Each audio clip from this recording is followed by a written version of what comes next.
Hello everyone, welcome to today's video. Today's video is going to be about how to fix Tamara cannot verify identity.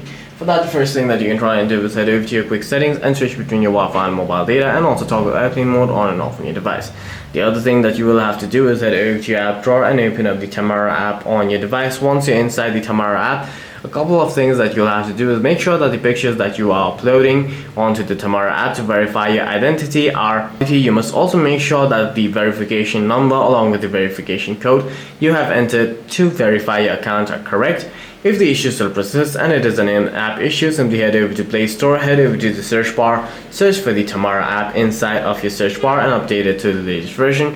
You can also try heading over to your app drawer, searching for the Tamara app, long pressing on it, uninstalling it on your device, reinstalling it from the Play Store and try re-verifying. However, if these things do not work, then you may have to contact support to verify your account. For any further questions, please feel free to leave a comment down below.